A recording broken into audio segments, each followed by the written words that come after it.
নমস্কার। ভিডিও শুরুতেই আমি প্রথমে আমাদের পশ্চিমবঙ্গের নবনির্বাচিত মুখ্যমন্ত্রী শ্রী শুভেন্দু অধিকারী মহাশয়কে জানাই অনেক অনেক শুভেচ্ছা ও অভিনন্দন। আমি পশ্চিমবঙ্গের একটি সুস্বাস্থ্য কেন্দ্রের হেলথ অ্যাসিস্ট্যান্ট ফিমেল। আমাদেরকে অনেকেই ফার্স্ট এনএম বা মাল্টিপারপাস ওয়ার্কার হিসেবেও চিনে থাকেন।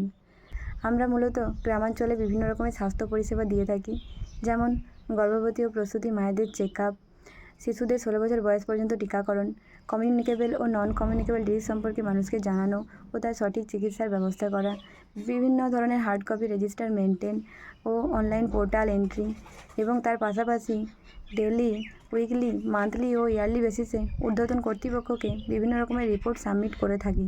আমাদের নিয়োগের ক্রাইটেরিয়া হলো এইচএস পাস ও তার সাথে 2 বছরের এনএমআর ট্রেনিং, যা পূর্বে ছিল মাধ্যমিক পাস ও তার সাথে 1.5 বছরের এনএমআর ট্রেনিং।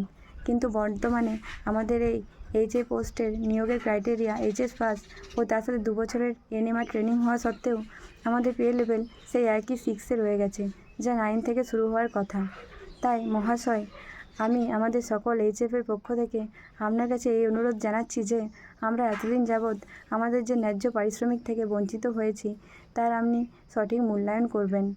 দৈনন্দিন কাজের চাপ বাড়লেও আমরা আমাদের ন্যায্য পারিশ্রমিক পাচ্ছি না। আমরা আশা রাখি আপনি আমাদের এই পে লেভেলের সঠিক বিবেচনা করবেন। ধন্যবাদ। পশ্চিমবঙ্গের সকল হেলথ অ্যাসিস্ট্যান্ট ফিমেল।